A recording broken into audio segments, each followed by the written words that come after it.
Olá, pessoas, tudo bem com vocês? Estamos aqui em mais um Falando Asneira com o seu amigo Clint, o burro, trazendo mais sabedoria e curiosidade para vocês. E no dia 14 de julho, há 233 anos, acontecia a queda da Bastilha, a data que marca oficialmente a Revolução Francesa, o final da Idade Moderna e o início da Idade Contemporânea, que é a idade que a gente vive hoje. Para mim, é um dos eventos que mais marcaram o mundo, né? Provavelmente a revolução mais importante da história. Então vamos lá, vou contar mais para vocês sobre a queda da Bastilha, a Revolução Francesa e sua importância até os dias de hoje. Até hoje, nos dias de hoje, somos influenciados por o que aconteceu nessa revolução. E também ela teve muita influência no desenvolvimento do Brasil colônia, como vocês vão ver no final do vídeo. A Revolução Francesa foi um período de grande mobilização política e popular nos períodos de 1789 a 1799, na França, obviamente, onde houve uma rápida sucessão e queda de governos, mudança dos pensamentos políticos e filosóficos e grande agitação social, principalmente agitação social. Não existe revolução sem participação do povo, pessoal. Dividem-se em três fases: a monarquia constitucional de 1789 a 1792, a Convenção Nacional de 1792 até 1795 e o Diretório de 1795 a 1799.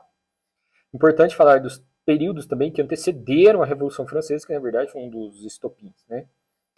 Nas décadas anteriores, a França envolveu-se em duas guerras contra a Inglaterra, a Guerra dos Sete Anos, onde perdeu suas colônias americanas para a Inglaterra, né, o Canadá, e parte do Canadá, e na Guerra de Independência dos Estados Unidos. Somado a isso, nos anos que antecederam a Revolução Francesa, principalmente em 1788, a França sofreu com várias catástrofes climáticas, como chuvas fortes fora de época, seca no verão, o que prejudicou as suas plantações.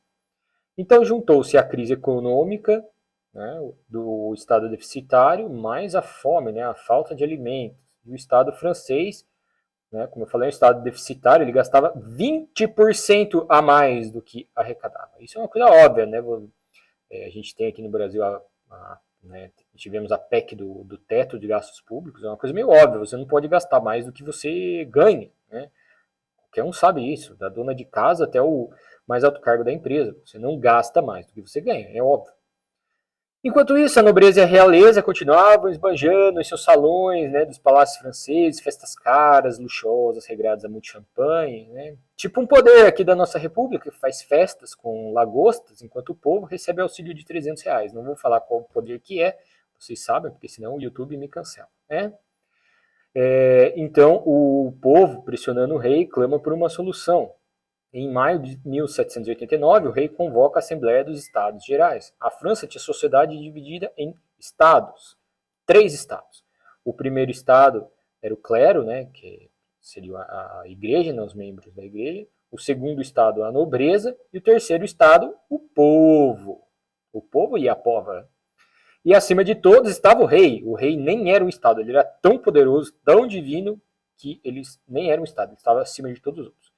Novamente, tipo aqui, temos o poder executivo, o legislativo e acima de todos os outros o divino. Vocês sabem quem é o divino, né? O Judi, né? Não vamos falar, né? O YouTube não gosta, senão ele cancela, gente. E o terceiro estado, né? Nós, o povão, o contribuinte que banca os três outros poderes acima. 3% da população francesa pertencia aos dois primeiros estados, né? A nobreza e o clero. E 97% dos franceses, ou seja, a massa, né, populacional, o grande massa populacional, pertencia ao terceiro estado. Inicialmente, qual foi a ideia para tirar a França da crise econômica? Adivinhem. Adivinhem, não é difícil. Aumentar os impostos, exatamente. Tem alguma crise que os governantes fazem? Aumenta impostos. Né? Depois, lá no final, eles pensam em cortar um pouquinho dos gastos, né? Mas, primeiramente, vamos aumentar os impostos, né? O povo paga pouco imposto, né? Vamos aumentar. E, como eu falei, o Estado não produz riqueza. O que ele faz? Ele cobra impostos para ter dinheiro para fazer as suas coisas.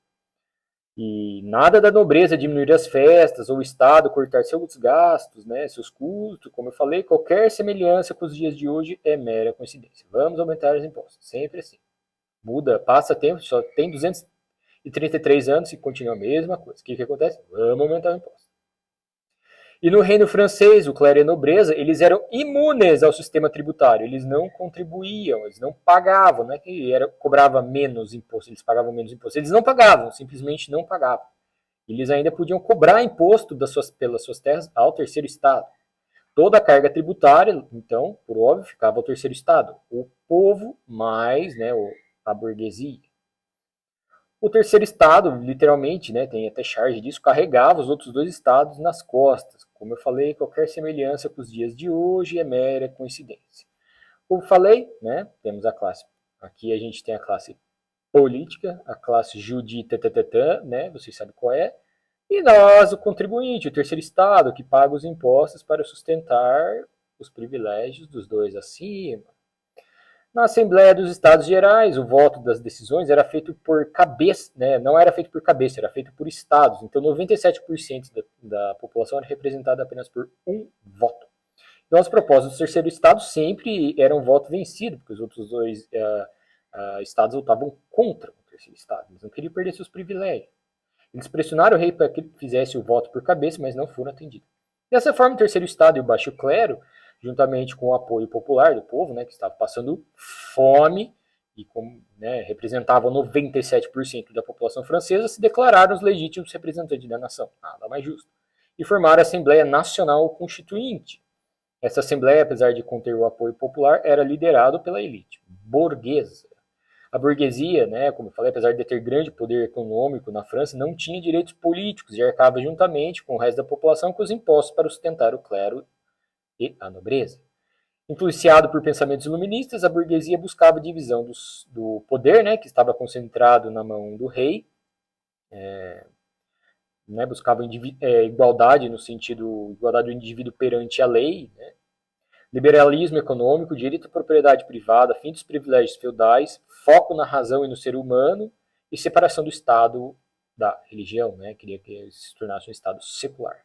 Apesar de eu ter comentado, né, em um outro vídeo, esquece isso que eu falei. Apesar de terem comentado em outro vídeo meu, né, que, abre aspas, não existe fundamento para o que eu falei, mas as origens históricas do termo direita, né, direita e esquerda e centro, eles vêm dessa época da Assembleia Nacional Constituinte.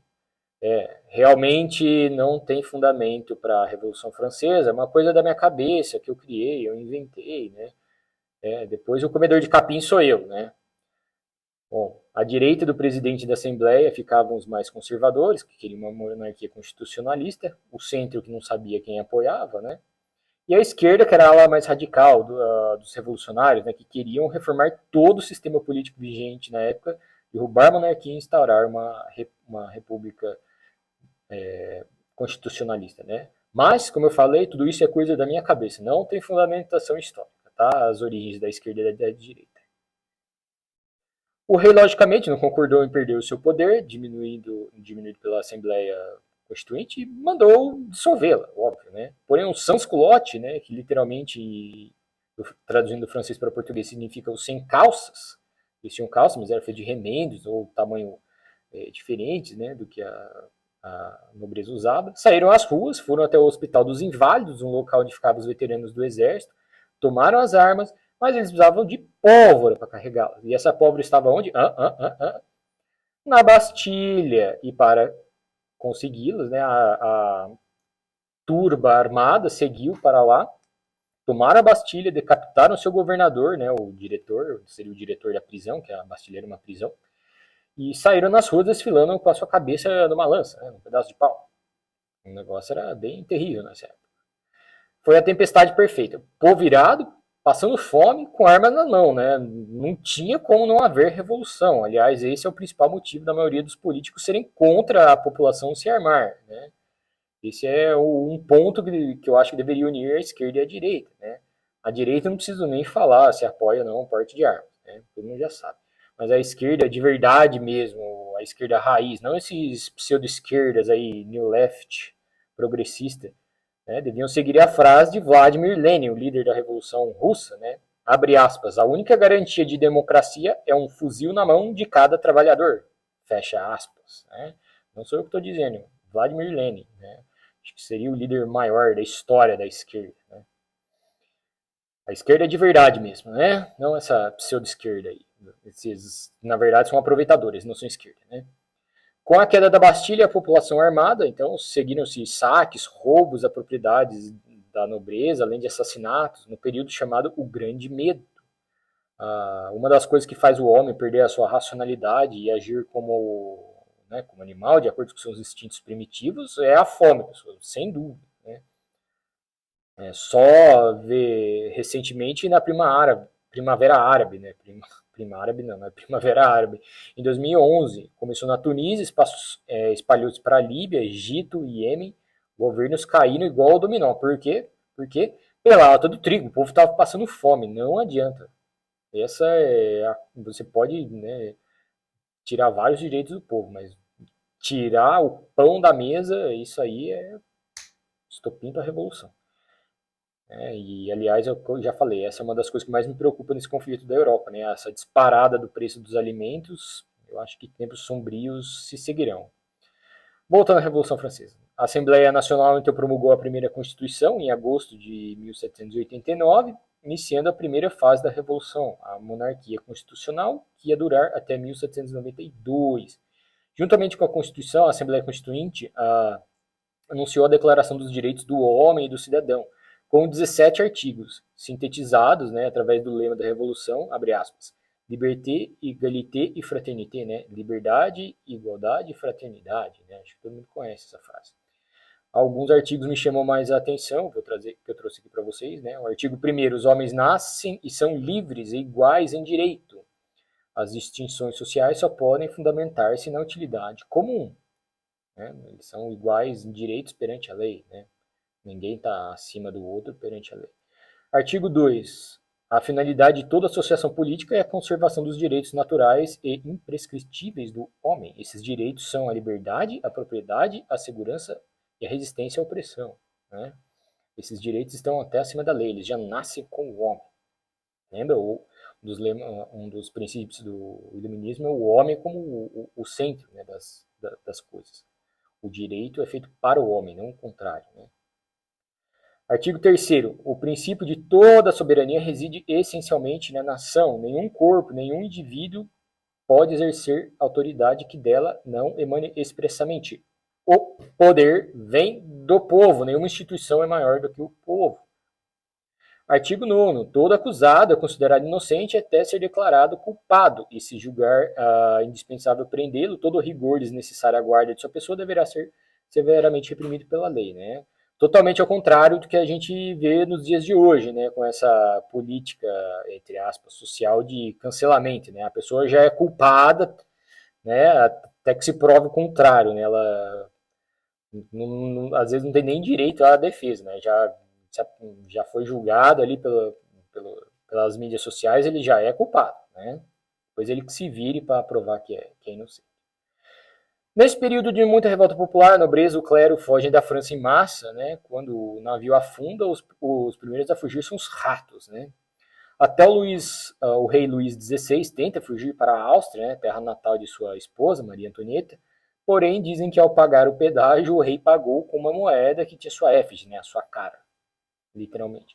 E acabou sendo reconhecido pelo guarda, né, do pedágio, e foi preso, pondo fim à fase da monarquia constitucional. Realmente foi brilhante, né? Só esqueceu que tinha a cara dele lá.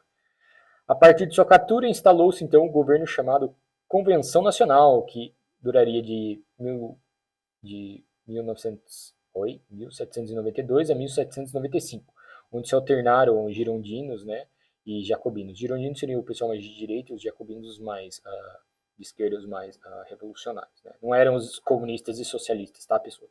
Apesar de falarem que não tem fundamento nenhum do que eu falo. No ímpeto de frear a Revolução Francesa e acalmar os ânimos, a alta burguesia assumiu o governo na Convenção Girondina. Aquele pessoal que eu falei mais conservador, de direita, né? Um de seus principais líderes era Georges Danton. Defendia o voto censitário, né? Que é aquele voto através da renda e a manutenção da monarquia constitucionalista. Porém, com o assassinato do médico e jornalista que era muito popular, Jean-Paul Marat, ou Marat, né? Muito popular pelo seu jornal O Amigo do Povo, L'Ami du Peuple, Novamente seguiu-se revoltas que terminaram com a queda da Convenção Gironina, decapitação de Danton e ascensão dos jacobinos no poder. Né? Era a ala revolucionária mais radical. O pessoal da esquerda, e eles não eram comunistas, tá, pessoal? Iniciando-se então o governo da Convenção Montanhesa, que defendia a instalação de um governo republicano e eram liderados por Maximilien Robespierre. Robespierre governou como tirano, instalou o período do terror na França, período de 1793 a 1794. Aboliu os símbolos cristãos, várias relíquias tidas como sagradas, né, pelos cristãos que estavam na França, né, trazidas da época das cruzadas, foram destruídas. Mudou até o calendário gregoriano. Os meses passaram a ter 3 semanas de 10 dias. Né? Continuava tendo 30 dias, mas eram 3 semanas de 10 dias. Excluiu-se o domingo e os meses mudaram de nome. Promoveu várias atrocidades, né, em nome da, abre aspas, virtude revolucionária. Sempre assim, tudo em nome da revolução, tudo pode, né? Vale a pena, pode matar inocentes, não tem problema, né? Tudo em nome da revolução. Robespierre aprovou a lei dos suspeitos. Todos que eram tidos como antirrevolucionários eram presos e mortos, né? 50 mil pessoas foram decapitadas durante a fase do terror, incluindo alguns antigos aliados que ousavam discordar de Robespierre. As execuções eram sumárias, sem julgamento, incluindo, como falei, o Georges Danton. E a mais famosa decapitação, a do rei Luís XVI, né, em janeiro de 1793. Trouxeram algumas mudanças políticas sociais importantes, né, os jacobinos, como o voto universal, não era mais censitário, né, pela renda, igual propunham os girondinos, porém só para homens, né, as mulheres ainda não podiam votar. E proporam o fim da escravidão nas colônias. A Convenção Nacional termina em 1794, no golpe do 9 do Termidor, né, que é um mês do calendário jacobino, que seria equivalente a 9 de agosto, que terminou com Robespierre sendo o quê? Sendo o quê? Guilhotinado, pessoas. Guilhotina, né, o aparelho que foi adaptado pelo médico francês Joseph Nas Guillotin, né, que sugeriu que o uso desse aparelho na aplicação da pena de morte seria mais humano do que o enforcamento ou a decapitação com o machado. Né? Então, iniciou-se a última fase da Revolução, o Diretório, que foi de 1794 a 1799. A alta burguesia retornou ao poder. Não adianta, o que manda é o din-din. Revogaram os atos de Robespierre, né, seus decretos, incluindo o voto universal, que voltou a ser censitário, de acordo com a renda. Nesse período, várias nações monárquicas, com medo de que a revolução se espalhasse para o resto da Europa continental, tentaram invadir a França, mas o exército francês resistiu bravamente. Né? O governo, então, era chefiado por 3 cônsules, o Abad de Sieyès, Roger Ducot, né? E um jovem general que se destacou, né, nessa defesa da França contra as outras monarquias, né, principalmente Prússia e Áustria. E quem era ele, esse jovem general? Napoleão Bonaparte, pessoas, ele mesmo.